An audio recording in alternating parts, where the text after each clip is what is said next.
What's going on, guys? Welcome to Wired Wednesdays. Sorry for the little bit of a late start today. Me and Dave have been tired all day. Honestly, there's no other excuse other than that. I think it's Wednesday, but it feels like a Monday, like a freight train, I guess, especially after the 4th of July. But welcome everyone to Wired Wednesdays. Thank you for joining in today. I am hosting this week with, of course, the veteran miner, aka the Wire Guy. Which one are you going by now? Are you switching names, Dave? Switching up. The veteran miner, the Wire Guy, Dave, whatever works. Depends on it. Yeah. Yeah.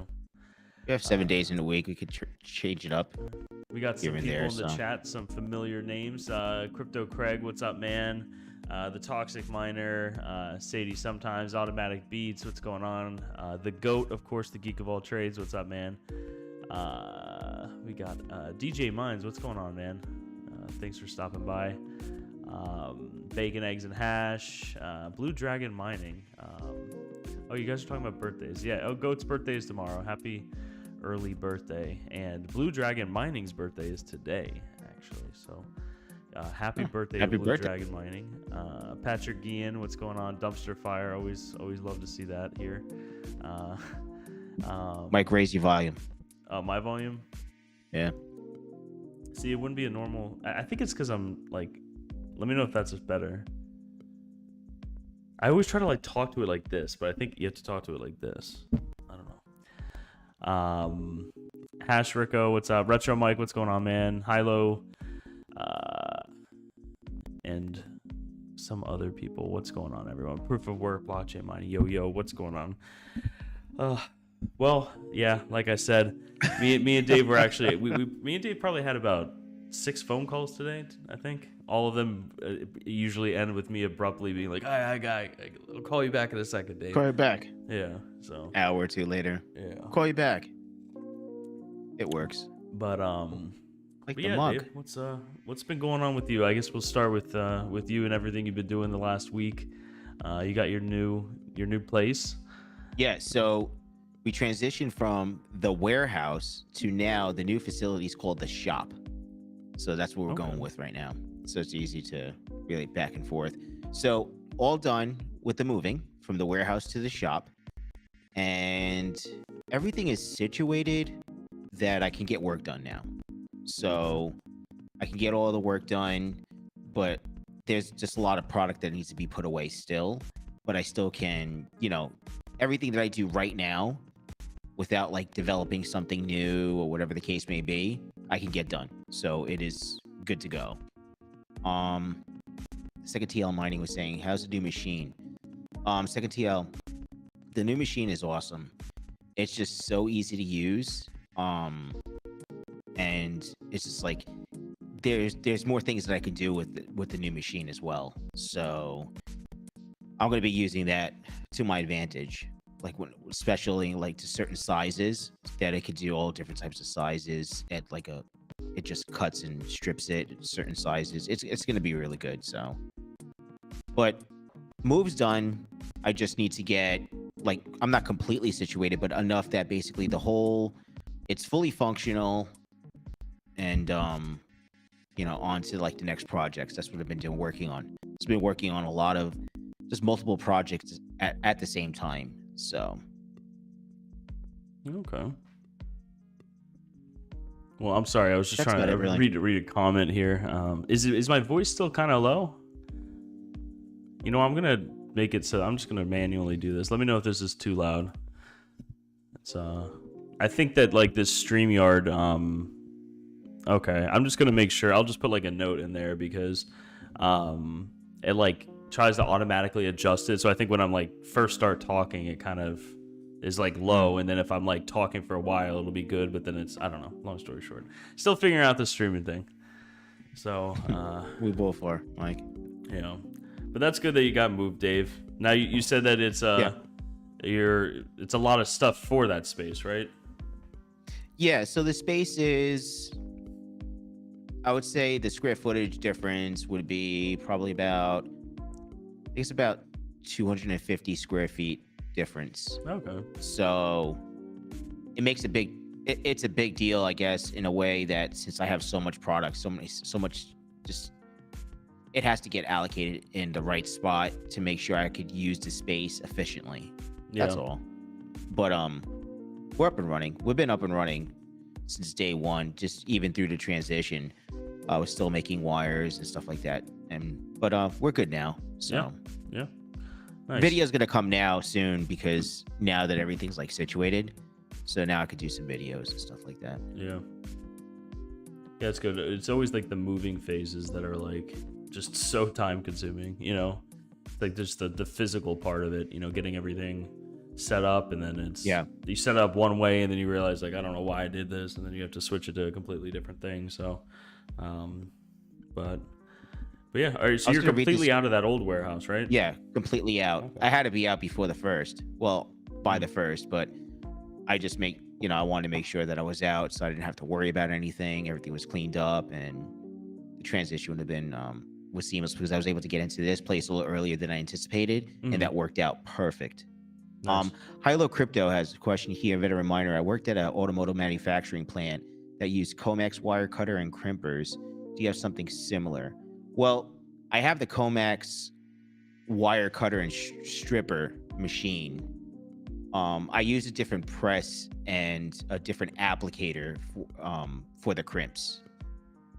To answer that question, yeah, because I noticed that like, I guess the line of work that I do making wires, I can actually make automotive wires. Like we were talking about before, I can make robotic wires. It all depends. Like, it's just kind of sky's the limit of what I want to venture into besides crypto and computers, but I really want to stay into like the computer field. Yeah. With the company itself. So I think there's like a website. I can't remember what it is, but it's like kind of like a you know, like Fiverr, you know how they do like services and stuff like that. I think that there's like a website that's kind of like that, but for like one-off projects and stuff like that, where if someone might need, you know, like a specialty wire done for a project that they're doing or something like that, that they can go to the website and find people in that field. You know what I mean? Maybe that would be like something to look at. I can't remember what it is. If anyone knows in the chat, if you don't mind sparking my memory a little bit, but there's something that sounds familiar, right, Dave? Like something like a marketplace. It sounds really like that? Familiar. Yeah. It was like I know they do that marketplace, I think for 3D printing too, or something like that. I forgot someone else was talking about it too in this space, right? It was about like you could get some jobs and you'd 3D print the jobs for a company, and it's just, you know, it's like a purchase order. Oh, okay. Do this little work, what we need, they give you the file, you do the work, and then basically they pay you per job itself. Okay. Unlike 3D printing or something like that, if I remember correctly. Specialty website, Feet Finder. Yeah, no, that's it, Goat. It's Feet Finder. Dave's getting into the he does wires and feet picks. Nice. Okay.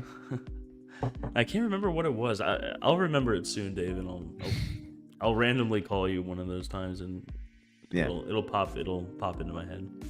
Like, hey Dave, yeah, you remember that website? I'm like, okay. Yeah. We can talk about it next stream. Get the right answer. But yeah, this week is nothing really new on the GPURisers side. I mean, I have some stuff going on. I think we talked a little bit about it a little earlier, Dave, but I'm gonna keep that under wraps right now. But some stuff's going on the Terra end. I have to wake up super early tomorrow, drive to our Melbourne location, and I'm meeting Lumen there for, I don't know, but they emailed me and they said 10 a.m. So I got to leave here probably around 7:30. I think it's always something with the networking rack, right, Dave? They're not coming in there doing anything else. So it's actually on. Like, yeah, all the equipment is on. Something was messed up with the splicing on the fiber that they did, but they redid that. They did all the testing for it. It's good. I think it's like I don't know. I want to say like a third party. It's not the guys that installed it from Lumen. It's like another subcontractor that they have that comes in and like tests it for like making sure that the work is good or something. I don't know. It's like to kind of like audit the installation process before they light up. So It's it'll be interesting. I don't know. I always try to talk to them whenever I'm there, because it's just it's interesting. I don't know. This dedicated fiber stuff, they're saying there's different wavelengths, like different colors, and we're one color, but we're also like I don't want to say a pop location, but like our system is also like a booster system where, like the fiber that's coming in will take one wavelength from that, and then all the others will pass through. So like if our system goes down, it's like a big problem for Lumen, for their infrastructure. So it's interesting stuff, Dave. I don't know. I mean, I'm fascinated when have you ever seen like someone fix a fiber cable? They melt the glass, they cut it. Yeah, no, like they have like a little melting machine, and it's just like, it's intriguing to me, right? Yeah. They cut the glass a certain thing. There's an art to it. Just very, yeah. You have to be certified to do it, and it melts the glass together, and then it tests to make sure that there's like no gaps or something like that. Okay. I remember taking a class many years ago, and I saw it like live across the street from my house, because they broke the fiber line. Okay. And they were fixing it. So it was pretty cool. It's like they were terminating them, and it's I don't know, anything has to do with wires or electricity and stuff like that. It's fascinating to me. Small components, computer components. It's my thing. So Goat said Upwork. Yeah, that sounds familiar, Goat. I'm not exactly sure. Upwork sounds familiar. Upwork. Yeah, I'll film a vlog tomorrow. I think I had I released a vlog. I think it was yesterday. But that was from weeks ago. That was like prior from COVID. That was probably like 3 weeks ago now. Patrick Guyan said it's a fusion splicer. That's right. That's what it's called. I can't remember the terminology. Yeah. He said might be there to certify the fiber runs. Yeah, maybe. I don't know. I think it's something with the I don't want to say machinery, but with the components that they put in. I mean, it's like we gave them a full rack, because eventually we got big plans, for the data center side of stuff. So we wanted more space, and they filled up like half of it with stuff. I don't even know what it is, but it looks intense. Hopefully we'll have more information on when Lumen will light up tomorrow. So that'll be a good indicator. Right now, I know the Mining King is taking classes. We worked out a deal with this guy that does certifications for the equipment that we use, which is called MicroTik or MicroTik, or I don't know. I've heard a million different people pronounce it, but the Mining King's getting the first 2 certifications, which will really help out. I don't want to say we're ready to go, because it's a little ways away, but it's getting closer and closer. I think Lumen is anticipated to be lit up before the end of July, but it's one of those things where it's like, can we start offering services right away? I don't know. We'll have to see. So it'll be interesting, but it's like all of that going on mixed with, we have a lot of other projects going on. We have one project in Kansas going on right now. So excuse me, sorry, I'm still kind of chest compressed from this COVID crap, but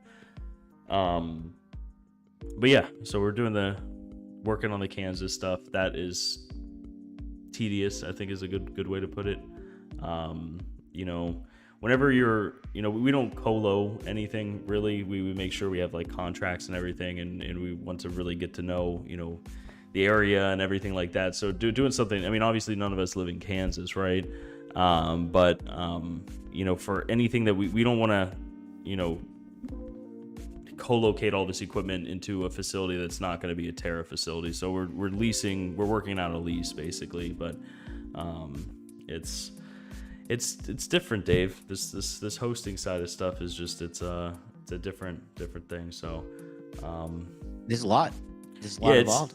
It's interesting. There's a lot to like take into account, and a lot to go. And I see some other companies that are doing hosting and stuff like that too, and it's I understand it's always, you got to have like the cheapest price, right, for hosting, 9 cents, 10 cents, 11 cents and stuff like that. But there's a lot more that goes into it rather than just a margin on electric, so it's we're just trying to not make a mistake, you know what I mean? Because that if you Right. especially when all the equipment is somewhere else, I mean, it costs a lot of money to transport equipment as well. We're personally going to be transporting all of this stuff, and I mean, it's thousands and thousands and thousands of dollars, even to do it the cheap way. So if you make one mistake, it might cost you time. Then you're guaranteeing uptime and everything like that to customers, and it could cost you a lot of money. So just trying to, I don't know. Every day it seems like not a lot is happening every day, but then there's just like this tidal wave that's coming. You know what I mean? Like you can kind of see the work that's there. So we anticipate probably the second half of July and August are going to be just slammed. Because we're going to be doing these projects for, to getting customers cheaper electric while also building out the data center side, which is a whole nother ballpark, So, Red Panda Mining, what's up, man? Smash that like. I need Terra Canada. I will quit everything to manage it. Yeah, we'll go up there, Panda. It's nice and cold. In Canada. Yeah. Patrick Guillen, Kansas, not so far from me. Where are you located, Patrick? DJ Mines, will Terra run the Kansas one? Yes, we will. That's one thing. We want to make sure that the space that we get in Kansas, there's a couple different options. I don't want to get into it too much. But we're trying to get the right option for Terra where we are currently. A lot of these facilities are built out already. Some of them need to have some electrical work done and everything like that. So it will be managed by Terra, yes. But we will contract out someone to go there every day. Like kind of like an hour a day type thing, whether they're leaving work and they can go do it. We have some people there that are very familiar with hosting, very familiar with, not so much the GPU side, but the ASIC side and everything like that. So we're going to have like a flat amount that we pay someone just to do, kind of just keep eyes on it. We'll have cameras and everything like that, but just one person that can go and do, maybe hard resets.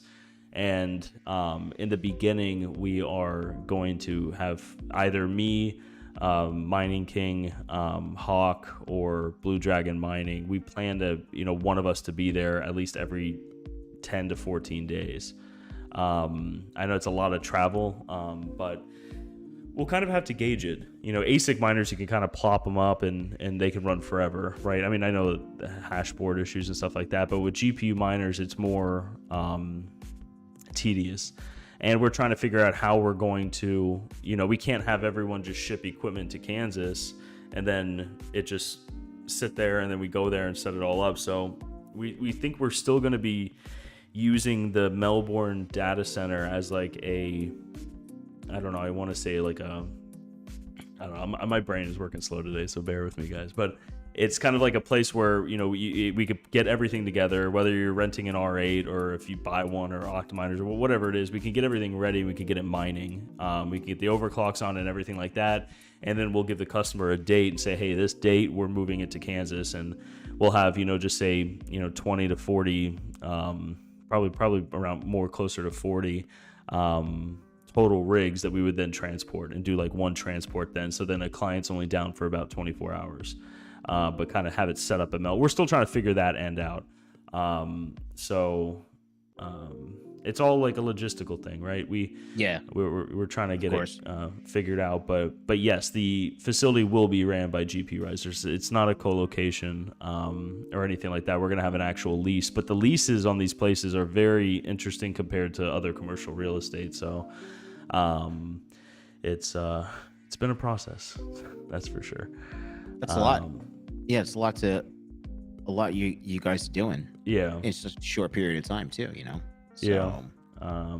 Red Panda Mine, veteran miner. I have not been able to get into the Octo server yet for PCIe tonight, brother. It's on my mind every minute. Yeah, there's Panda's. I always try to envision how like Panda lives a life probably that's 30 hours in a day. You know what I mean? It's crazy. He's just videos all the time, live streams all the time, and he hangs out with everyone in the community. It's just crazy. I don't know how he does it. Crazy Panda. I've been going to sleep early and waking up early, and I'm just getting by. And I'm like, oh my god, another day's by. Just keep on going. Crypto Craig said there's a lot of work to run the machines, even ASICs. Yeah, it is at scale. I know I kind of downplay it a little bit too much, but I downplay it just kind of in comparison with GPU miners. Like if you have an ASIC next to an R8 or something, I mean, you can have a really stable GPU rig, but especially with our customers, we kind of let everyone do what they want, and we use the Hive information, everything like that, to keep track of what they're doing. But overclocks can cause hangups. Like ASICs are just a lot easier compared to GPUs. But yes, at scale, I mean, when you have hundreds of these things, you're gonna have a couple that go bad. And when they do go bad, it's like it's not replacing a fan or something. Actually, it is replacing a fan, but sometimes, I mean, with like hash boards and repairing ASICs and everything like that, it's a little bit, it's a lot. So let's see, we have Patrick Guillen, Minneapolis. Okay, yeah, you're not too far. Hobbyist miner, get GPURisers a beer. He needs one. Yes, I desperately need a. Actually, I had a bunch of beer yesterday in the pool for the 4th of July, so maybe that's why I'm so tired today, Dave. I don't know. Celebrating. I was celebrating yesterday too. Yeah. And kind of paying for it a little bit right now. You know, it's just groggy throughout the whole day, working. Just like thunderstorms too. There's a lot of thunderstorms over here. And it's been like, I feel like I'm in Florida, man. It's average 90 something degrees every single day. Yeah, I think it was like humid. 98 today. It's been brutal. Yeah, it was like 94 and like 92 and 90, and I'm like, oh my god. Yeah, the hobbyist miner said he misses you in StarCraft 2. StarCraft 2. I might get on tonight. I think I'm gonna get on tonight. You responded. I'm just like that's where my brain is today. I'm like reading one thing at a time. That's okay. It is Wednesday. Yes. Everybody was celebrating yesterday. Second TL mining swamp, but yep, 100%. That's basically what it is. You literally like walk outside in Florida at this time of year, and it's just, I mean, Dave, you lived in Florida. You remember? Oh my god. You just get hit. It's like a wave. It's just crazy. It hits you hard too, though. Like you take a shower and you're ready to go, or you go out to dinner. By the time I get to my car, I'm sweating, dude. Completely, like almost my whole head's soaked. Yeah. I mean, that's Chili's here. Okay, I'm here. You can start now. What's up, Chili? That's Florida, but it's gonna be hot over there when I get over there, right? Miami's even hotter, isn't it? Or on the East Coast, is the breeze is a little bit better, or? It's I mean, you get an ocean breeze. It's but it's just like getting in and out of your car. You know what I mean? Like the car is the worst part. It's just like it bakes. Like so. And of course when it's not breeze. But I read somewhere that it's been like record temperatures for heat this year. Let's see. Hobbyist Miner said, I have a few groups reach out to me looking to sell a facility. Are you guys finding any listing that are pre-wired and built for airflow, save a ton upfront expenses? I'm not in a place to buy, but it's interesting to hear more and more places listing for sale 3 in the last month. Yeah, Hobbyist Miner, one thing we've noticed is that there's like a whole market for, people that build facilities just to sell facilities. They price them in a way that is not so much like what the real estate is worth, like the land or even the building, but they price it on how much power is available in the building. So we're not in a position at Terra to buy one of these yet. We're in a lease right now in Melbourne for our data center. That's a good chunk of change every month. So our leases that we're doing with these people are structured in a way where they kind of make money, like the rent or the lease every month is proportionate to the electric that we use. And a lot of these places fluctuate in price, during summer and winter and everything like that. So it's kind of, you got to have like I know some hosting companies, for instance, will, they'll have just say, or charge just say 8 cents or something like that for ASIC hosting, or 9 cents.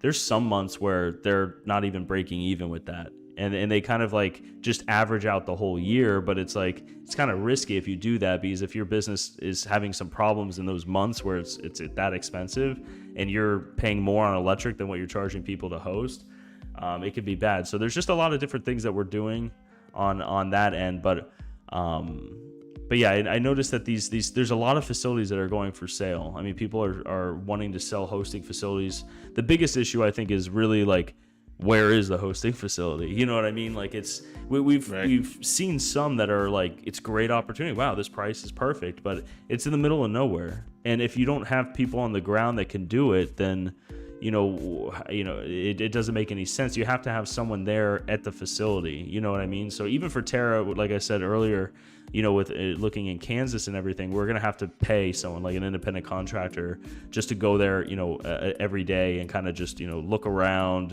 just kind of, that kind of stuff until we can get there, every other week. If we have Terra personnel there, then we could do the cleaning, the maintenance, setup and everything like that. But, it looks like we have birthday boy waiting back here, so I'm going to bring him in real quick.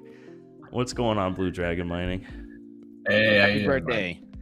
Thank you. Yeah. Thank you. Welcome. But I was just complaining about Terra, Ben. So that's all right. I'm testing out this new de-aging technology. I went old school. I had to use this razor. Oh yeah. You don't have the beard. Yeah. Finally shaved it off. Been a while, but yeah, nice. So they say I look younger, so apparently good de-aging technology. Yeah, but yeah, we were just, you're listening in, but it's I talk to Ben pretty much every day about Terra. For anyone watching, Ben's an owner and our director of sustainability, but he's helping me a whole lot with the business side of everything, and we're doing well as a team, I think, Ben. Doing good. Doing that kind of stuff, but we're kind of just on hold waiting for to pull the trigger on something. But we were talking about leases and everything that we're doing up there, Ben, so it's interesting seeing all these facilities, because we also are working with different parties and stuff like that, so we get some information about facilities that are about to be for sale and everything, but right now, like, Terra's not in the position to buy the facility, but what we're trying to do is work in with these leases and everything like that, like a lease to buy or have an option, first right of refusal type thing, and have some kind of idea on price before we get locked into these things. Our ideal situation, of course, would be to buy the facility and everything like that, but we're doing a lot. We're doing a lot, Ben. Baby steps. And Dave, right? Yeah, the data center side is a lot. So it's, if we were just doing one thing, right? If we were just like, we're just going to be an ASIC hoster, you know what I mean? Or we're just going to host this and do this, then it'd be a lot more simple. But, where there's just a ton going on and everyone's just, wearing so many different hats every day trying to do this stuff. So, oh, look, we got Hawk Crypto Mining. I forgot this was a show. Welcome to the show, Mike. I was just complaining about Terra. No, I'm kidding. But yeah, no, it's interesting. Hobbyists, you mentioned that there were a couple coming online, or not coming online, but being put up for sale, because we've seen a good amount too. It's just it's weird. Like I said, if you make the wrong step, then it could be a big problem. You know what I mean? So you want to make sure that you go through all the steps and all the hurdles and everything the right way, and not really rush it. The other factor is that it's not just where you're located, it's also what are you doing long term on energy, because you're at the mercy of the power company if you're not producing your own power. And there's a lot of companies that are setting up now where they're going to be in a position where they have to raise their rates down the road because of where they're getting their power from. And doesn't matter how much you buy if the company has to raise their rates due to the cost of energy going up. Yeah. I mean, you're always open to those swings and changes. Right before you popped on, Ben, I mentioned, a lot of these companies that host, they have fluctuating rates.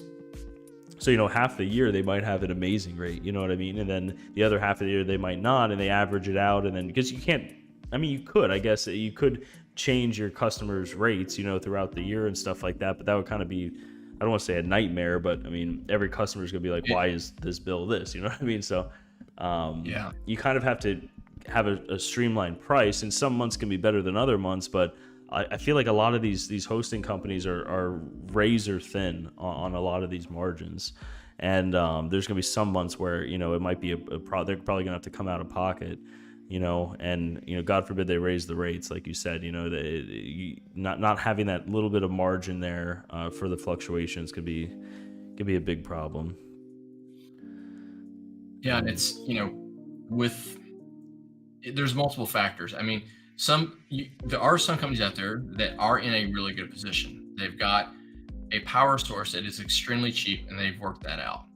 But by and far, majority have a lot smaller margin than a lot of people would even believe, and they're just doing it.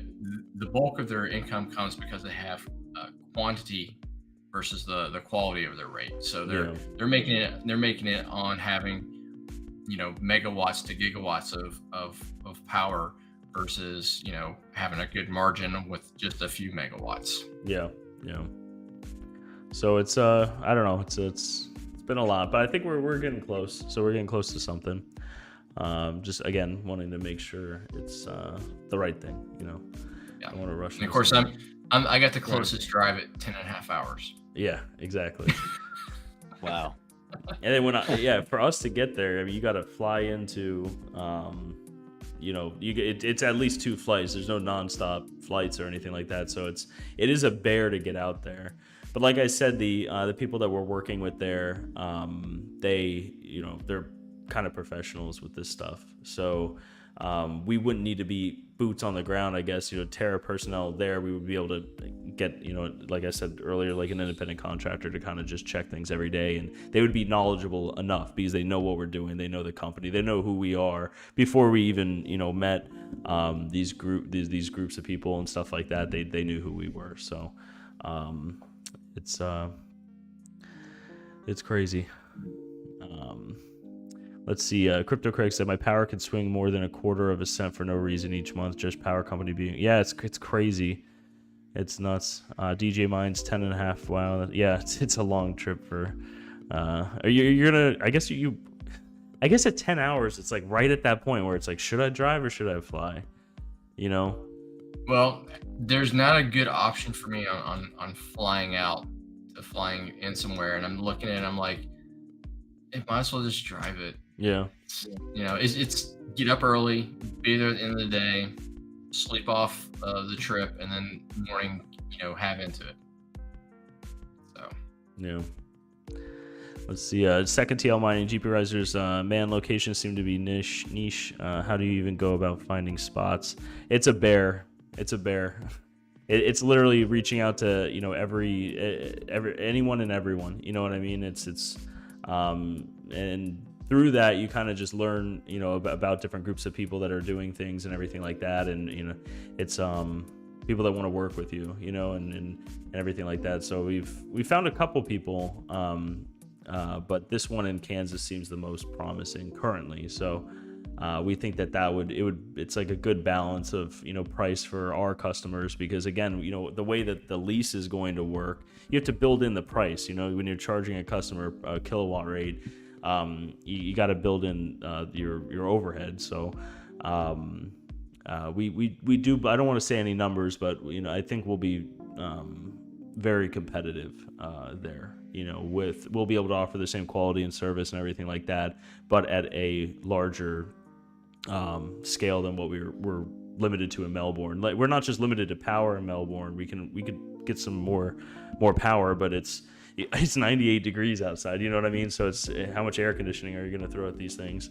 But looks like we have some royalty sitting in the back room here, so I'm going to bring him in.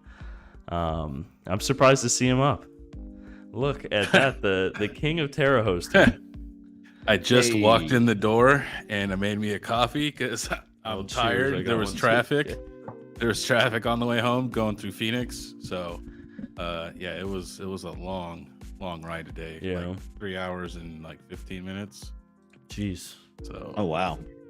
Well, it put me in a weird spot in the traffic hour. So there was an accident. So that doesn't help it at all either. So people start. They do the rubberneck when they see the accident, even though it's way off to the side and it's not near anybody. Everyone's like, what? What is and then everyone just slows down like idiots. And I want to just I want you to be destroyed. This rocket just come out and just blow you up. Like, I'm so tired of stupid people. But But anyways, yeah, man, it's been good. I passed my test today, so that was pretty cool. So I passed the Congrats. first certification test today. So Awesome. that was cool. But I have to do another cert within 2 days, and it's even harder than the previous one. So You okay? You got a pretty good score on this one, right, King? I did okay. Only got 99%. So I mean, that. If you don't get 100, you know it's awful. So yeah. But no, it's cool. Yeah, I talked to you a couple of times today, King. I think whenever you got a chance, I always look at my phone and I'm like, is it before noon? Because that means it's before 9 over there. And right. I think I was on the phone with Dave actually when. Yeah, that was I was like, you gotta go. Yeah, I just finished. I was like, I had my time with King already. Get off, go. It was so funny. You gotta share him. To King too. Yeah, share him. Yeah, King was telling me some cool stuff today about the MikroTik stuff where, you know, if we have, because I think everyone knows the Melbourne location is more data center and that's where we're kind of starting everything. But if we expand down the road, it seems like this MikroTik equipment is good for that, where, you know, you can set up multiple and manage multiple networks from, you know, remotely, King. So. There's the vast power of MikroTik. It's amazing at like what it can do. At the same time, though, it's not like any other type of like operating system you've ever seen. It's just really straightforward, kind of more like old school internet, right? There's no special features. There's nothing that's like going to help you get in the right direction or anything like that. So like one of the things that they have is like we could actually have like backup internet at the facility, right? With their wireless stuff that they have there. So that's something else that we could look into, right? It's not going to be 100 gigs, but it'll be something to keep everything kind of going a little bit, at least the switches and stuff like that, right? So that's something else that you can do. They got stuff that you can mount in your car if you have an SD card from a wireless carrier, right? So that way you can have a wireless access point inside of your car, right? So that's just I just thought that was really cool. And because the guy that's training me, this guy, whenever he leaves his house, he's always on WireGuard, whether it's cellular or Wi-Fi. He's never not VPNing back to his home network. He trusts literally nobody. That's crazy. So, but yeah, I've been learning like cool. so much stuff about it. So it's just like learning a little bit of, I guess, like from other systems. Very little applies to it. It kind of just like everything kind of goes in the garbage a little bit. Yeah, you kind of have to start over. But that's okay. I mean, it's starting from scratch is sometimes best, you know. So, anyways, I ordered a new MikroTik router for my home, and I got I got 2 of their tri-band wireless routers too, called the Audience. So this way I can link them together because it's a tri-band, right? So there's 2 5 gigahertz channels, right? 2 5 gigahertz radios. So this way I can link them on one radio without having to take up the other 5 gigahertz radio. Okay. So usually when you're doing stuff with the radios and stuff like that, with Wi-Fi, for things to work right on Wi-Fi, let's say you have a wireless access point here and a wireless access point here, and they're both on 5 gigahertz, but there's only one radio for them to communicate, right? So one has to talk and the other one listens and then communicates back, and that one listens, right? So it's like a back and forth talk. So that way, if you have 3 radios, they can talk on the other radio, and that way you still have your 5 gigahertz available. Okay. Making a whole data center in your house now. I mean, because it is like enterprise. Are you buying is it a different router? Technically, even their lower end stuff, like if it's not running Switch OS, which is like their older operating system, right? That's kind of like being all phased out. Essentially, every MikroTik device uses router OS, so every single device is fully customizable from the start. Now, some of the home stuff has like pre-configured stuff, right, to get obviously people, get them connected to the internet and things like that.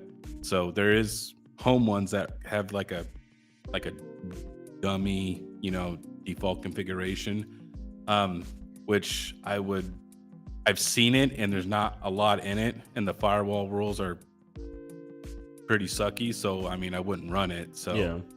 pretty much how I do it is I never do use the default configuration. I always just start with a blank configuration. Yeah. That way, because sometimes there's stuff in the back end that you have to go look for that will give you problems down the road if you start with the default. So it's just best just to start with a clean, empty router or switch or whatever. Yeah, it's a lot. I know you've been consumed with this, and you got the next 2 days, and then the thing is, though, is like, look, I passed the test, but there's still like even a lot of stuff I learned from him though that like kind of was hard to retain, right? Because it's like he was literally like just shoving, like, to me it felt like 2 weeks worth of information in like 3 days. Yeah. And so it's just like he gave me all the PDF slides and like all the information that he gave me, so that way I could always reference it, whenever I want. So I thought that was kind of cool. So I'm also going to be building a server. Well, not building a server, building a VM. It's called Eve. It's a program they use to do network topology. So it's essentially like creating like dummy routers and dummy switches. So this way you could like test things before you actually implement them.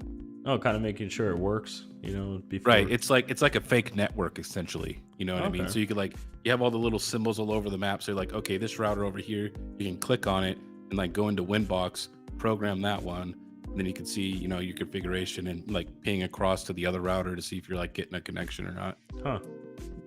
That's really cool. Yeah. So yeah. So when are we starting a Terra internet provider? Because you said that we can wirelessly like connect to people, right? So on top of Melbourne, we could just get a big Wisp. Okay, I'm not. Look, okay. I'm getting the first 2 basic certifications. All right, like here's this thing. Like his gears are like already turning like we could do more.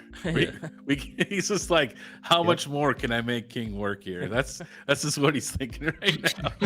Yeah, I mean we could, right? I mean like with the level of networking we have. Okay, look, there's actually 2 wireless certifications though. Okay, and one is a standalone to be a WISP for WISP anyways, which is a wireless internet service provider.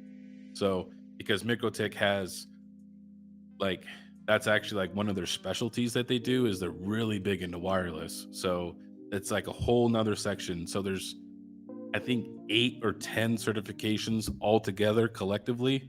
So to be able to do like BGP and do all of those things, Mike, I need all the certifications. Okay. Okay. Well, all right. He's like, okay, so in 2 weeks you'll have them all right.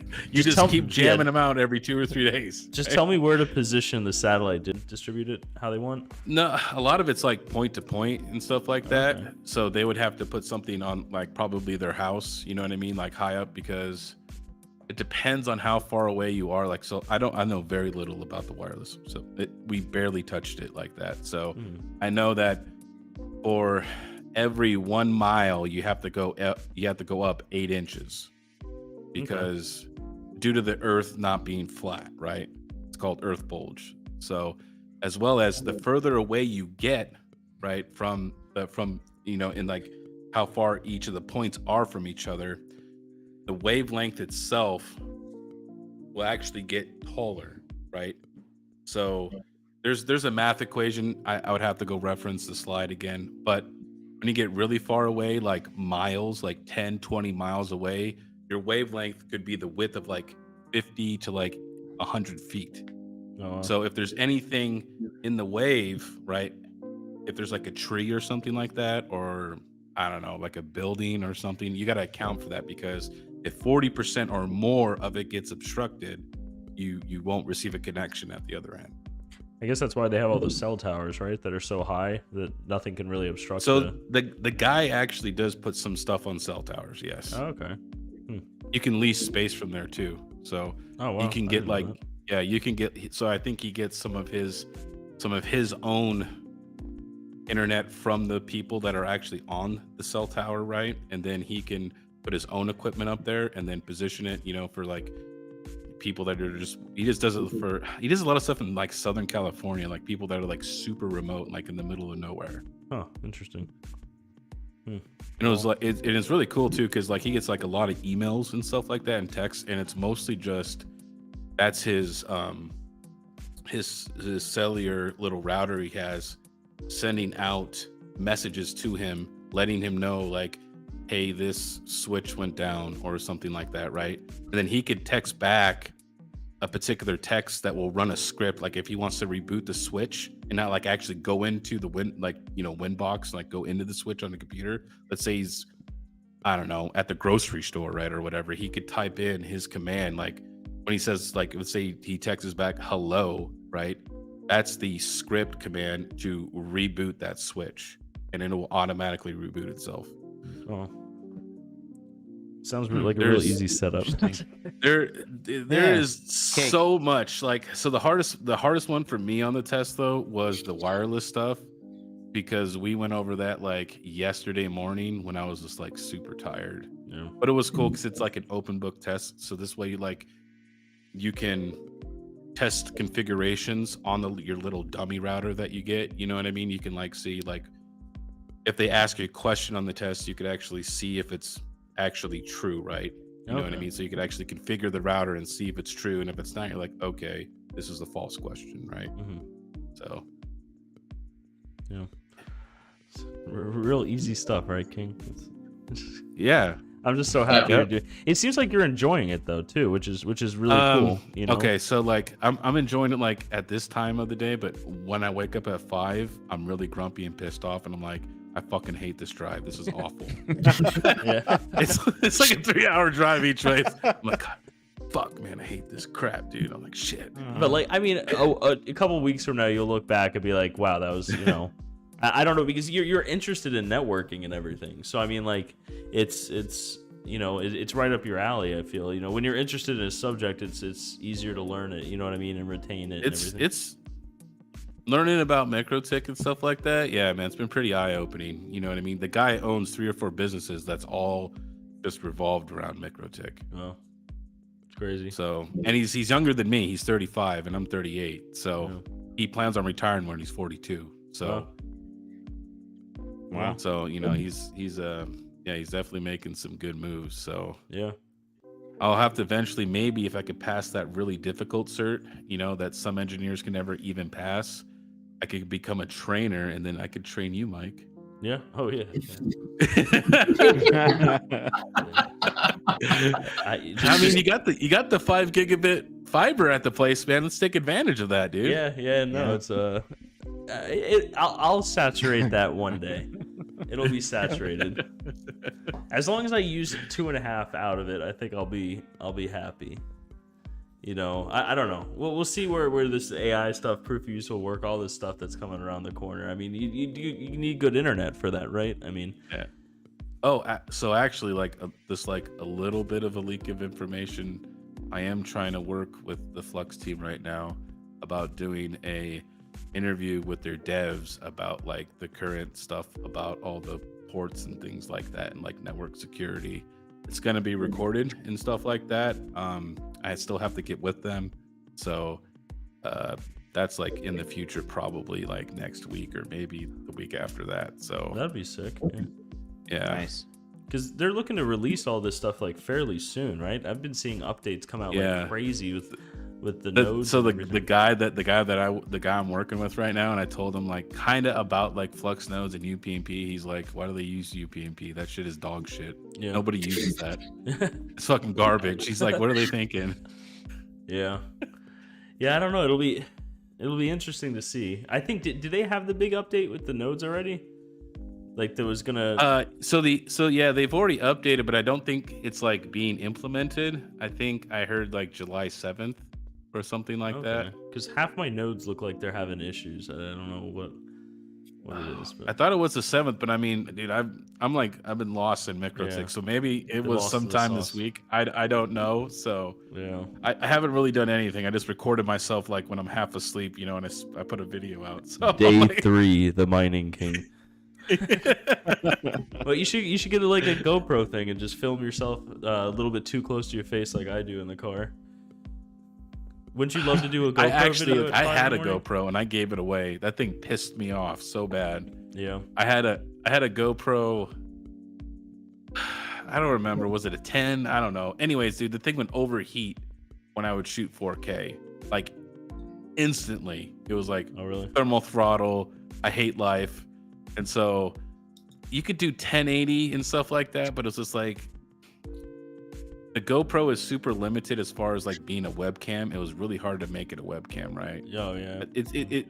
It's good for just recording yourself, like doing stuff. You know what I mean? But I was trying to get a camera that I could use to shoot and be a webcam. So it was like, yeah, wasn't super great at a webcam. So I ended up giving it actually to Max's wife, Sunflower Mama. I sent it to her, so I just gave it to her. I was just like, be careful with 4K. It doesn't like that. So I'm just like, if you're shooting 1080, it's fine. But yeah, some reason you shoot 4K, it overheats. Yeah, I think mine does like 5K or something. It's the Hero 11 Black, whatever the newer one was 6 months ago, whatever that is. But I haven't had any overheating issues or anything like that. So I know that it drains power like crazy, but the creators package or bundle or whatever, the handle for it's a battery bank that charges the GoPro. So you actually could probably film like in 2 hours with it without it dying, I would say, if everything's fully charged. Yeah. But I don't know. The GoPro has its like purpose, right? Like it's a good like camera for like outdoors if you're like, like doing motocross, you know what I mean, and like skiing and snowboarding and stuff like that, getting those really cool shots that when you mount it to your camera or mount it to your chest or your head or whatever. Those really cool for that, but to me it's just like for like long video sessions, it's awful. Yeah. Right? It's not good. And it doesn't have a lot of features to like adjust like the camera itself, right? It's kind of more of like a point and shoot kind of a camera. So if you're looking for a camera that like you want to be able to adjust the settings on everything, do not get a GoPro. Yeah. At least that's my 2 cents. Yeah, but that's kind of a pro to it too, right? There's not like a whole bunch of you just press a button and go. You know what I mean? That's kind of what I like about it. I just keep it in my backpack, and whenever I'm doing stuff, I haven't filmed a vlog in like 2-3 weeks. But... Mike, we need to get the micro tick of cameras for you, okay? Yeah, okay. No, easy, all right? I actually, my webcam that I'm using is a Sony Alpha 7R. It's a pretty high-end camera, and I got it for filming. And it just that thing is just annoying to carry, and then you put it on a gimbal so it doesn't shake like crazy, and then you're holding up like 20 pounds. Like it's like I just couldn't do it. But the GoPro's easy because I could just sit and rant for 7 minutes and then stop it, and then it's like easy to edit and everything like that. So I'll film an update tomorrow. Lumen's coming tomorrow, King. I don't know if I told you, or last week I think I told you because we didn't meet last week with them. So. I'll film all the updates there. I'll give everyone just the deep dive into all the hardware with specifics and everything. But I'm just kidding. I'll just stand there and be like, look at this. This is what they're doing. Mike's going to do some terminations on the fiber lines. Yeah. So show everybody. Oh, hey, actually, Mike, he could terminate Cat 6. Now, I'm not... That's like subject, like he can do it, but it's just like... He's gonna get like 10 terminations done in like an 8-hour shift. Nice and easy. But man, those terminations look good. Yeah, I'm like, I don't know. It's if you rush it and you mess up, then it, like that one that you mess up is gonna take you so much more time. I don't know. It's then also those real cheap Chinese connectors that you love that I got. Those were brutal to put together, but. What's DJI mine? Yeah. Sony A7. Yeah, I think that's what it's called. Alpha. No, it's Alpha 7R. I think is what it is, or something. Alpha A37R or something. I don't know. It's a pretty high end DSLR, but. You wanna show them the screen? Oh yeah. Look at that. I'm gonna print that out on a huge canvas and put it in Melbourne. A banner. Yeah. Make a banner. Yeah, each one's gonna be a banner. Mm-hmm. Each one's gonna be a banner. Yes. That'll be sick.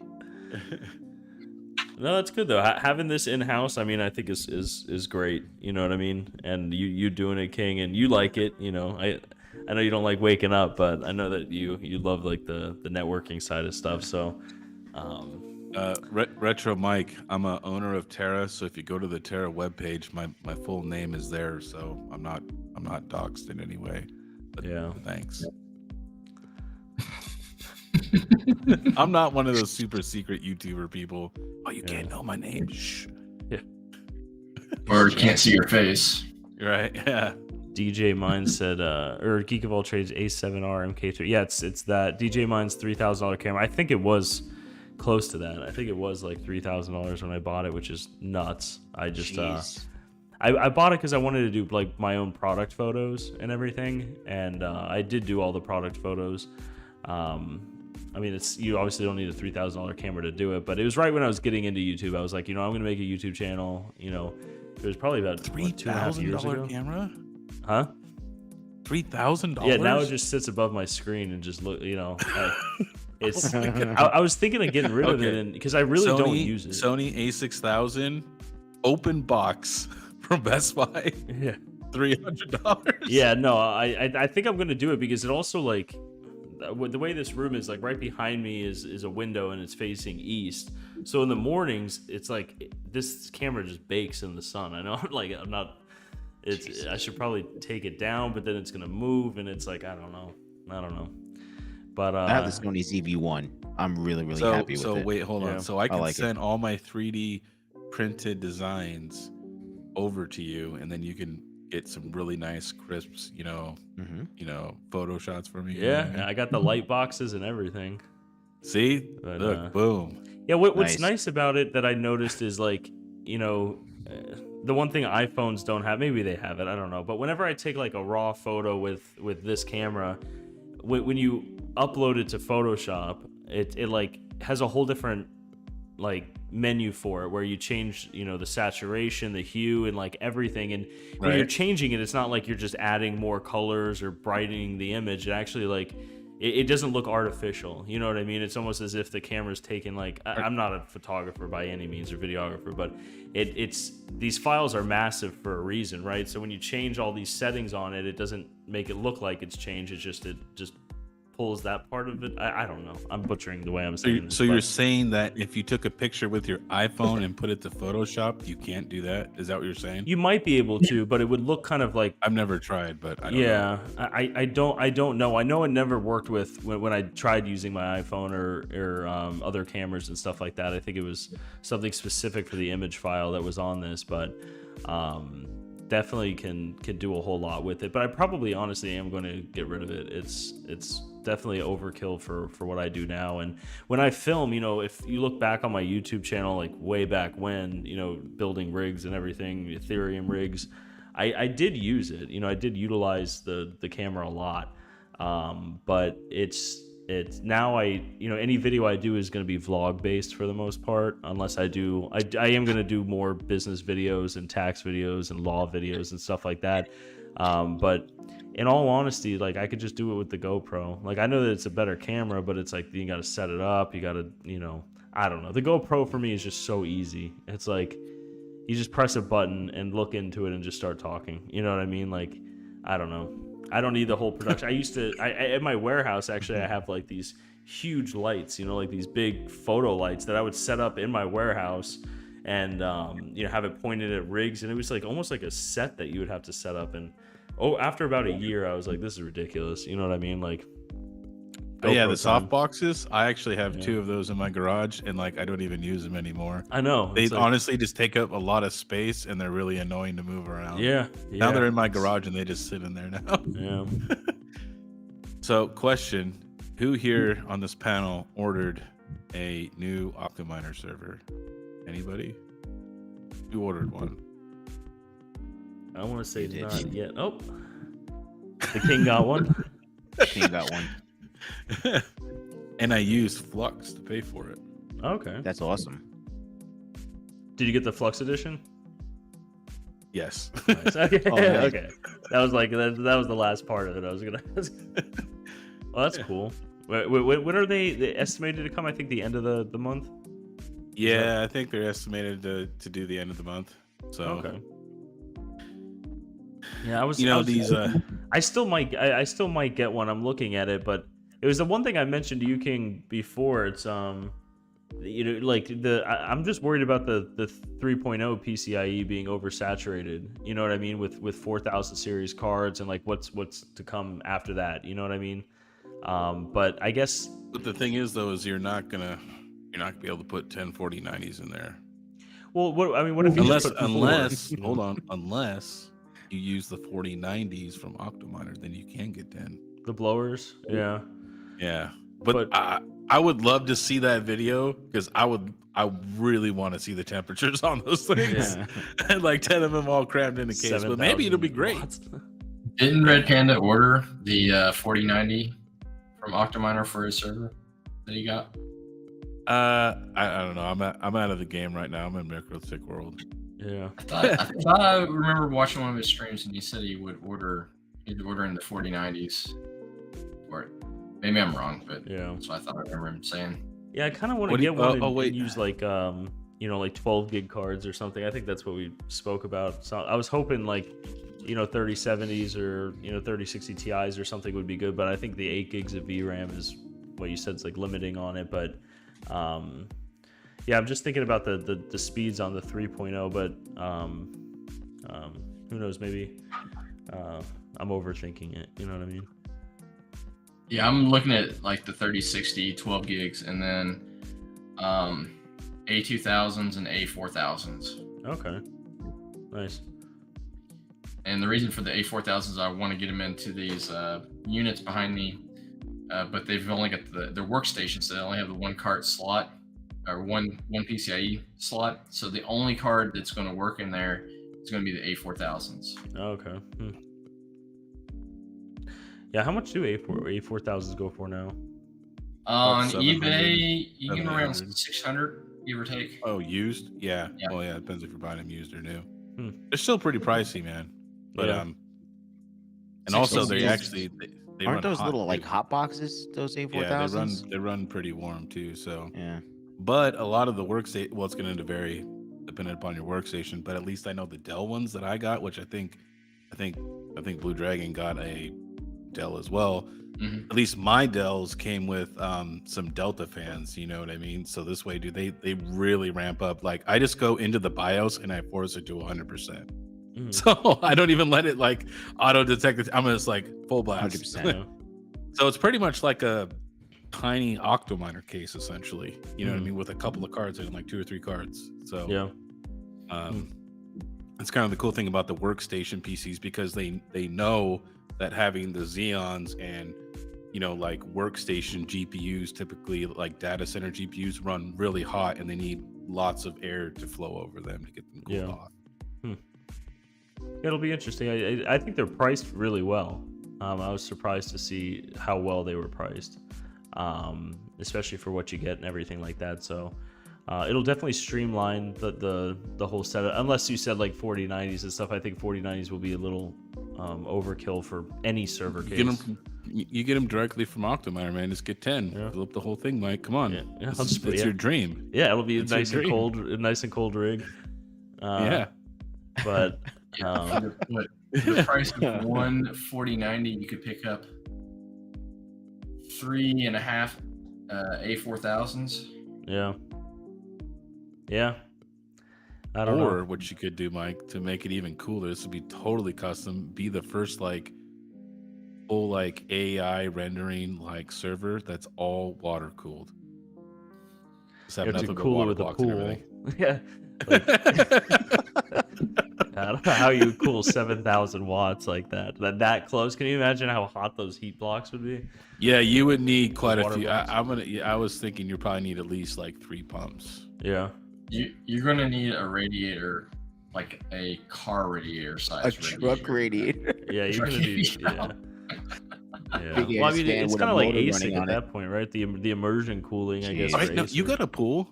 You could just heat your pool. There you Yeah. go. Dissipate the heat that way. Yeah, no, the pool. I think I went in the pool yesterday. And it was 89 degrees. It was like walking into a sauna. But Okay, it's 111 today where I'm at. Okay, Yeah. so I don't want to hear anybody crying about the heat. Don't tell me about heat. I'm dying to like 90. yeah, And I'm like, get me back Like, upside down. It's Looking so at your hot 90. that when the sun is beating on the glass, like if I put my arm up on like the, still goes through the glass. So Yeah. the air conditioning only does so much. yeah. No, it's been hot as hell, but Brutal. yeah, brutal heat. Let's see. Chili's saying they have both. I want to create an all-white R10-X99-2. Yeah, let's talk, Chili. Well, Speaking Mike's language now. yeah. I wish that there was a way to retrofit these the R8s and X8s and stuff with the proper PCIe lanes, but I think it would have to be a complete rework of everything. It would also be a comes new down- board. Yeah, it'd be a whole new You board. need It comes down to everything. the CPU and everything too, the connectivity and stuff like Yeah. that. So I mean, essentially, you could just rip everything out. But I mean, after ripping everything out and buying all new parts, I mean, I don't know. Just a board. I could figure out the wiring. Don't worry about it. Yeah. Is the way that R8s are and the way Octominer did everything with that, they were designed really well, especially the later batches and stuff like that. I just don't know about for at home miners having like a server rack, kind of like what I have in my garage and what King has. I mean, maybe all you guys in the chat have server racks. I don't know, but I feel like My server will not be going in my rack. I Yeah. do not have well, a 30 amp. where do you put it? You know what? That's the one thing I don't really like about Just going out in the garage. The server. You're just gonna throw it somewhere. But I mean, yeah, you just put the back end outside of the where the vents So are wait, you for- want me to reroute all of my Ethernet that I had routed in my house? You want me to redo all my cabling Yeah. during the summertime? Yes. Right, when it's like 140 in the Just freaking go attic. in the attic. It's Yeah. Be, Yeah. be nice and warm. yeah. It's I don't Mike know. has great ideas all the time. I really like the idea from like a data center perspective. Like in Melbourne, what we have there. I mean, it'd be perfect for that, right? But I think people are gonna have to get racks and stuff like that for it. So I guess we'll see. Geek of All Trades says sounds like a bathtub. The pool, yeah, it's hot. Patrick Guillen, China domestic market has several 4090 GPU options that are 2-slot wide with blower fan. Yeah, I've seen a couple of them. They're just a little expensive right now. It's kind of hard to pull the trigger on pay more for the blower version when you can get brand new warranty ones over here for less. So I think 4090s are going to drop in price over the next couple months. So I heard Nvidia has a ton of stock for it and everything like that, but who knows? We have no idea. They might be worth twice as much next month. Chili said, I got confirmation that we will have Hive integration for the new Octa servers soon. We'll be able to control it. That's awesome. Yeah. No, I assumed you guys would have that. I mean, that's the software side is so vital. That's why we, only use, Octominers or iterations like the R8, the white labeled Octominer at Terra, is because it's just the integrations. You could do so much with it. It's so efficient having the fans on the Octominers work harder so the fans on the GPUs don't have to. It's great. They do not have fan controller hardware, so it'll be integrated at the software level. Okay. I guess it's always like something like I don't know how that stuff works, but I guess you could always just sell maybe like a controller afterwards. I know on the Octo servers, I looked on your website, Chili, it has like different options for different things that you can add. So maybe if you do have I like the hardware on the hardware version on the Octominers because you can do like hard resets and like it also has like I think it's a hardware watchdog that's on it too and everything like that. But yeah. Just Geek user of friendly, all- all-in-one great piece Yeah. that we all use, right? Yeah. That's what I like about it. So, all right, fellas, my dinner's ready. So I'm gonna go eat dinner. All right, King, I'm go pretty get hungry. that food. You well deserved today. Well, all right, deserved. hey, thanks, Congrats. boss. Congrats on the Thanks. SMB, man. Thanks. All right, I'll call you No, tomorrow. don't on worry, the, Mike. The drive. I'll get you trained up, right? We'll have your MikroTik in your 5G. Yeah, No well, I'll record, be no there with problem. Lumen tomorrow, so I'll go ahead and just start getting everything set up. I'll start importing the IPs from the thing. So. But, Sure. Yeah. All right. All right. See you, King. Have a good night. Have a good night, King. But yeah, I don't know. I like I said, I don't know how the server is I don't know, like to have that much power, also to fill up even a half rack with, you know, proof of useful work or AI servers, 4U servers. I mean, that's a ton of power. Each one's, you know, going to be thousands of watts, because there's no, even if you use, you know, normal cards and stuff like that, it's not going to be like power limited, right? It's going to be using like the full TDP. So Right. I don't know. It'll be interesting. Yeah, well, they're supposed to have 8 and 6 option as well, which might be the 6 might be more reasonable in power consumption for a lot of houses. Mm-hmm. Yeah. Or Yeah, just use a lesser unit, like maybe an 8. Yeah. I'm curious to see how the A2000, the 12 gig model, would work with these types of setups. Yeah. Power and feasibility. I would say like your average home is, for the most part, like a 200 amp service, right? I guess that seems to be a norm.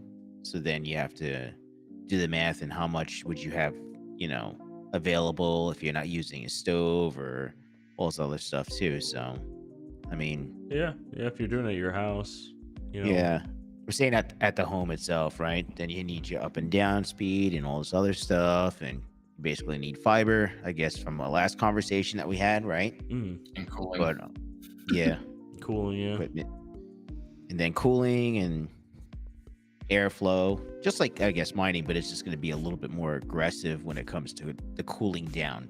Yeah. On everything, right? Yeah. Because everything's on TDP. So, You know, I'm curious, Mike, if it would be possible with the R8s and the Octo servers, or not servers, X8s, R8s. If you could get a motherboard from the same spec, just have it upgraded to being X8 all the way down, all 8 ones, and then can you do a single processor, a Xeon processor with a high count, or would you need 2 to service that many? I'm just curious, because I think you would need 2, no matter 2? what. You're going to need 2 to do more than Would it be 4, 3 Okay, or so 4, is it- something like that. I forgot the lanes, but I think you could definitely need 2. okay? Yeah. It would just be interesting, just hypothetically, if what would it spec wise, would it work on that size motherboard, and then what would the cost be? Because, you know, I think there would be a market for people to upgrade their motherboards, and then to have units like that possibly made as well for people who want to keep the same setup going. Yeah, I don't know how it would work in like an R8 or X8, because the motherboard on those are taking up a PCIe lane. It's just like it's like a RevTech, you know, style motherboard. That's how it is in the 8 X8 R8. But for the 12s, that has like a full motherboard that's connected to a full extension board. So I think maybe like if you had a 12 case, you could probably retrofit the 12. But yeah, you would need full custom extension boards like they have on the new server cases, or the new the Octo servers. But with the R8, I don't know if that would be possible. With that. There's no space. Yeah. Maybe if you could move where the motherboard card is, or it would have to be a full redo on it. I don't know though. I don't know. That's a good question. No, just thinking out loud. Yeah, it is, because that's the one thing I'm worried about with the Octo server is just the airflow. You know, with the 10 cards. Chili said that they're gonna have a 6 or 12, 6, 8, and 10. That's good to hear. I'm guessing that the lower it's probably the lower amount of cards, the more space you're gonna have for each card. At least that's what the R8 is. It has a ton more space for the cards compared to the X12s. So the 6 is a 2U. Oh, interesting. Huh. How would that? I guess. Would a normal GPU Chili wouldn't really fit in a 2U unless it was horizontal? Unless it was laying down or it was a small form factor card, which Yeah. I'm gonna guess it's laying down. Yeah. My guess. I could be wrong. And I'm guessing the 12 would have to be like front and back stacked, 6 and 6. Yeah, I don't passing know. through airflow. I'm just guessing because the 10's already really squished on spacing. To go 12, that would be down to a single card slot. Yeah. Huh. They're keeping it all in the same row, but if they put 2 rows, like 6 and 6, then that would make sense. Yeah. It'll be interesting to see. Right. Be pretty cool. Yeah, no, it's crazy to see where things are all going right now. It looks like we're kind of like in a market rally, as of recent. Do you guys think that the whole market's gonna rally with the halvening coming up soon? Well, soon in like a year, right? I think it's like a year. Let me see if I could bring up. Halving's in April or May, isn't it? April, I think.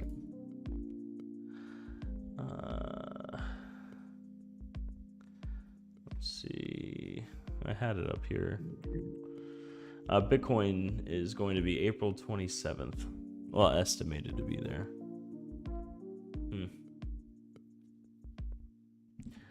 And it seems like every time there's the halvening, I noticed that actually with Litecoin. They're halvening in 28 days, and then when you go to let's see. Every time I share this, it's like so yeah, Litecoin it's been up 25% in the last 7 days. That's crazy. Huh. Yeah, I don't know. It's so much going on with this market. You know what I mean? Like in 2016 to 2017, it wasn't like you were just mining Ethereum. It was like simple. You know what I mean? And then in 20 or 21, whenever the last halvening was for Bitcoin, I think it was 20. It was not really any of this proof of useful work. None of this AI stuff or anything like that was really there then. So I don't know. It'll be interesting to see. Yeah, of course. I mean, from history, right? From the history of BTC, you think it's gonna go up, right? Yeah, that's where I'm bullish long term. Yeah. So it's all long term game. So it's just a matter of when, but it is. Yeah. I mean, there hasn't been a halvening before where after the halvening, Bitcoin just didn't skyrocket. You know what I mean? So that'll be interesting to see. I think the halvenings were what I pulled it up here actually right while we were talking. The first Bitcoin halvening was in 2012, second was in 2016, and the third was in 2020. And I'm pretty sure after all of that, that's when Bitcoin kind of just like took off. You know what I mean? Let me.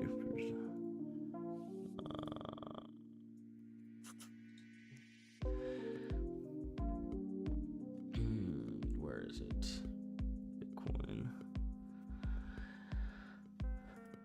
Weekly, monthly. Let's do weekly. How far back does this go? No, just 2015. So, yeah, I mean, you could kind of, like, I can move this over. I need a fourth screen. Let's see, what was the, okay, where'd it go? So the first one was 2012, but we can't see. The second was July 9th, 2016. So, right here, July 9th. Can I put a thing there? Yeah. I'm just gonna put a trend line there, July 9th. Yeah, and you can kind of see like right after that. I mean, actually, let me put another trend line for the next one. What was it? May 11th, 2020. May 11th. That's close enough. So those were the halvenings on Bitcoin. I mean, yeah, you could just see it's dramatic. What was it on this date? It was high of 704 on the day of the halvening. And then, I mean, within, 6 months, it was trading at 1,000, and then it just went parabolic all the way up to like 17,000.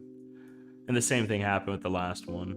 It's like, I know the same thing happened back in 2012. I wasn't involved with crypto back then, but I know it was kind of like the same idea. You know what I mean? And it just looks familiar, right? I guess we don't have to go through all this technical analysis with it, but I kind of just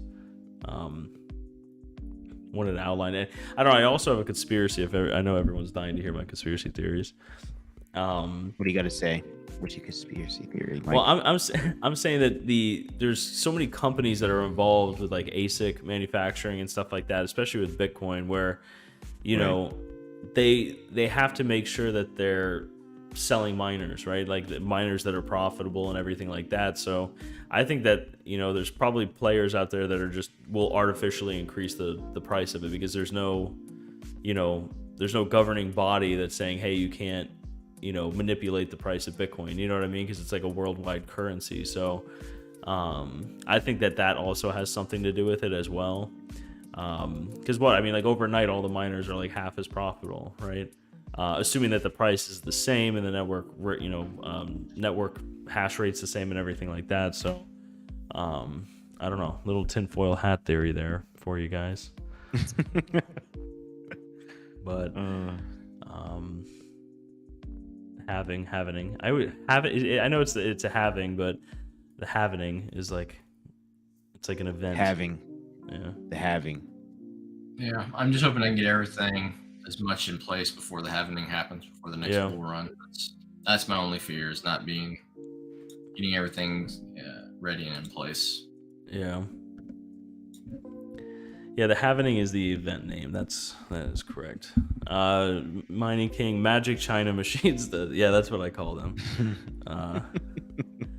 That's 20 grand for this box. That's gonna make me rich. I'm not a huge ASIC fan. I understand it from a scale, of course. You know what I mean? But I don't know. At the end of the day, they're Magic China boxes, and they got to sell, and that's a multi-billion-dollar industry. So. With an industry that big, I think that they can manipulate the markets a little bit. You know what I mean? So I'm not going to complain. Manipulate it, China. Go ahead. But on that note, yeah, I think that's what happened with Litecoin. I think that's why Litecoin is jumping. There might be a dump afterwards. It'll be interesting to see. So I don't know. But you guys kind of think the same thing? Right after the halvening, it's gonna jump. After the halving. Yeah, after the halving. After the halving, it's not gonna happen immediately, in my opinion, but it's gonna slowly climb and be consistent. That's what the hope for is. Yeah. It's not gonna be like up and down. It's just gonna, and it depending what else is taking place at that time too. So all this, the AI stuff, proof of use for work, right, is going to be already going on. Yeah. So it's a matter of where we're going to go in that line, what you're showing, what's going to happen this time around. It's totally different. It's not like the same thing. This is a different experience. Everyone's experience from before and past is different this time around. Yeah. But it's on the same track, though. That's what I'm trying to say. It's on the same track, right? Yeah. Of what it's supposed to do. So. Yeah, exactly. It's kind of just, it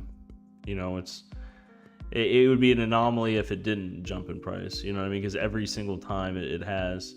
I know it doesn't look like super dramatic back here and stuff, but that's just because of the price that Bitcoin went to. But even a couple months after the halvening in 2016, what was it, 600 or like 647. Even right here, it looks like real small. That's 2,800.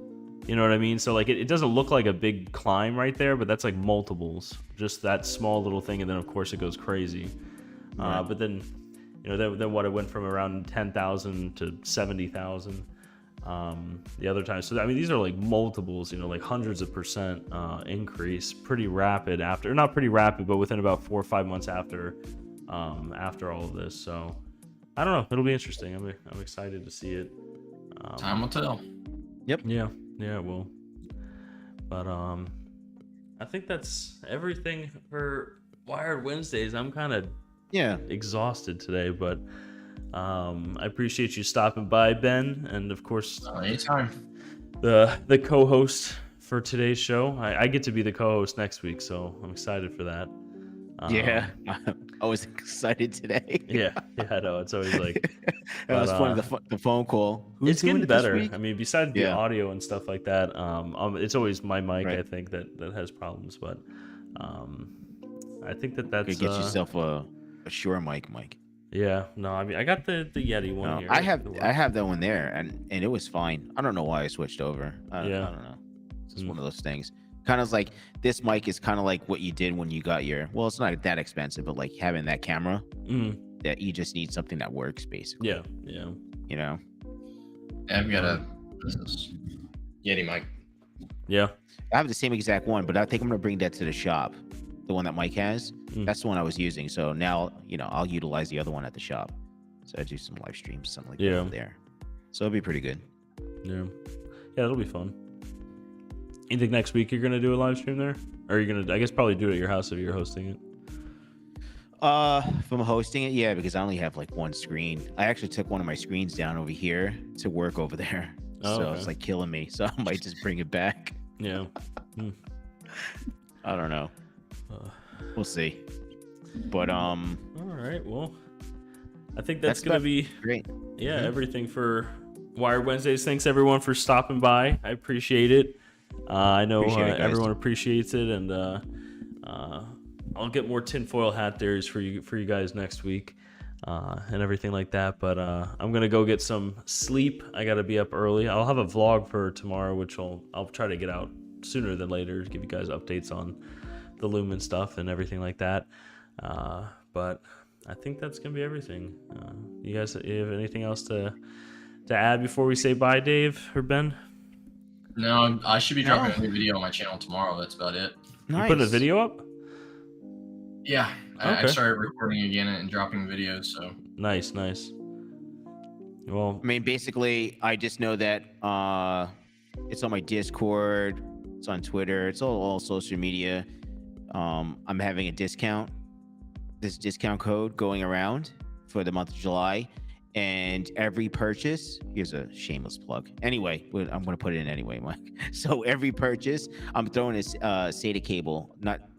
Not sure what color it is because it's going to be random, just so like you guys can check it out. So every purchase from now to the end of July, I'm going to throw a SATA cable in. Could be green, blue, white, clear, whatever the case may be, because I want you guys to like take a look at them. I want some feedback, basically. So that's for me to get back right now. And then I'm going to be doing a giveaway in the month of July on the Bomb Squad. So that's going to be pretty cool. Nice. That's about it. I'm done with my shameless plug. All right, guys. Well, thank you for joining us on Wired Wednesdays today. We will be back next week on Dave's channel, or the Veteran Miner, aka the Wire Guy. Yes. We'll see what he wants to go by next week. So yeah. But all right, guys. We'll take it easy, everyone. Thanks again for stopping by. We'll see you guys next week. See you guys.